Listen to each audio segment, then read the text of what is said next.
Hi all, ഇന്ന് breast feeding മദേഴ്സിന് വേണ്ടിയിട്ടുള്ള ഒരു വീഡിയോ ആണ്.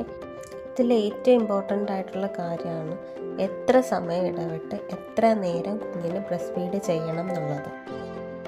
കുഞ്ഞുങ്ങൾക്ക് പാൽ കൊടുക്കുന്നത് 1.5-2 മണിക്കൂർ ഇടവിട്ടായിരിക്കണം. അതും ഒരു 20 മിനിറ്റ്സ് to 30 മിനിറ്റ്സ് വരെ ഒരേ ബ്രസ്റ്റിൽ നിന്ന് തന്നെ പാൽ കൊടുക്കാനായിട്ട് ശ്രമിക്കും.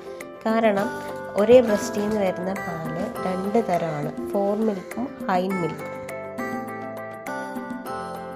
അതിൽ ഫോർ മിൽക്ക് കുഞ്ഞുങ്ങളുടെ ദാഹം മാറാനായിട്ട് വേണ്ടിയിട്ട് മാത്രം വരുന്ന മിൽക്കാണ്. അതിന് കട്ടി വളരെ കുറവാണ്.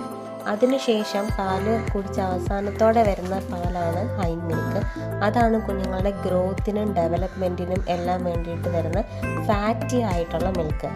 അത് എത്തണം എന്നുണ്ടെങ്കിൽ നമ്മൾ 20 to 30 മിനിറ്റ്സ് കണ്ടിന്യൂസ് വൺ ബ്രസ്റ്റിൽ നിന്ന് തന്നെ പാൽ കൊടുക്കാൻ നോക്കുക.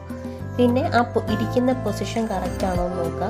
നമ്മുടെ ഒരു കൈ എപ്പോഴും കുഞ്ഞിൻ്റെ ബട്ടക്സിൽ സപ്പോർട്ട് ചെയ്യണം. അതുപോലെ തന്നെ സ്പൈനിനെ സപ്പോർട്ട് ചെയ്ത് നമ്മുടെ ആ കൈ തന്നെ ഉണ്ടാവണം.